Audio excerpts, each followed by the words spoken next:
Webster's Unabridged Dictionary defines prayer as 1. To offer devout petition, praise, thanks, etc. to God or an object of worship. 2. To offer a prayer. 3. To bring, put, etc. by praying. To pray a soul into heaven. 4. To make earnest petition to a person. 5. To make petition or entreaty for.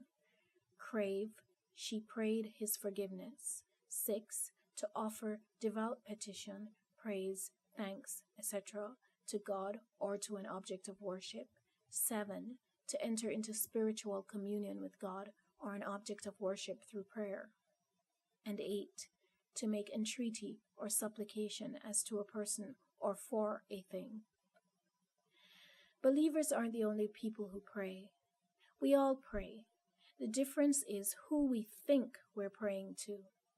I'm sure the non-religious has caught himself making entreaty to something outside himself, and sometimes even appealing to his own self. Maybe while playing blackjack or watching a horse race he's bet on. Whether the non-believer really believes in an entity outside himself or one inside himself that will respond to his entreaty is another matter.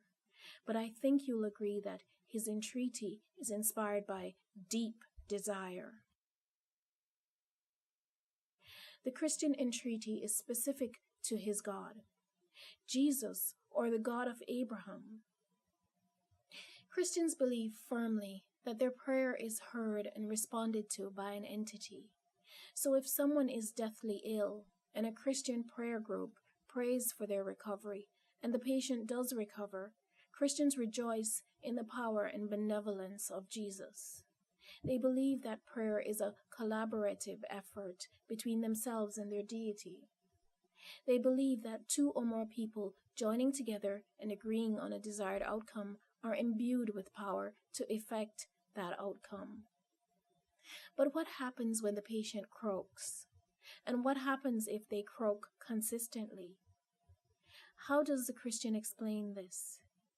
If their God is credited with the positive desired outcome of the patient's recovery, then surely this same God must be blamed for the undesired outcome when it occurs.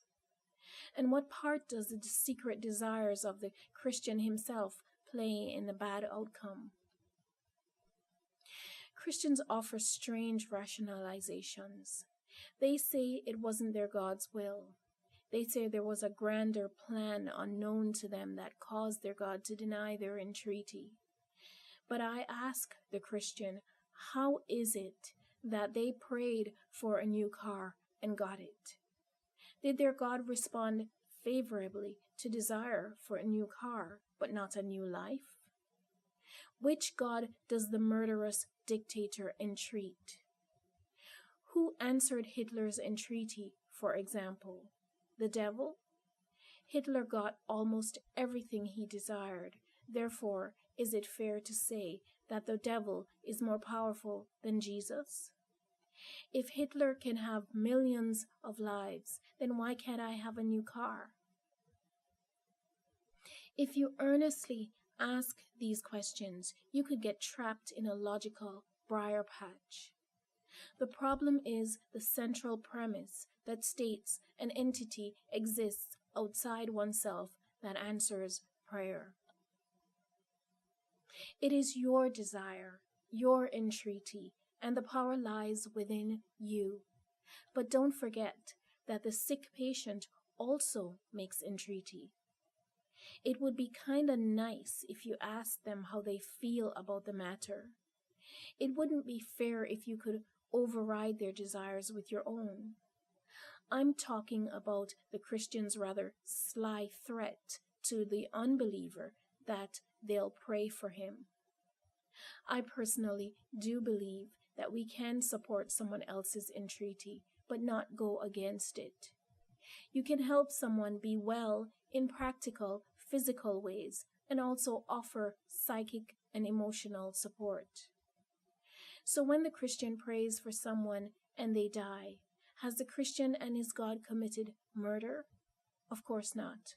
We can't say absolutely why a person dies when it's possible they could have recovered.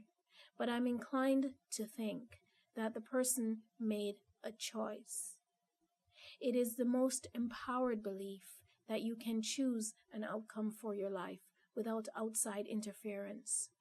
However, the Christian belief system is not necessarily about empowerment. Thanks for listening.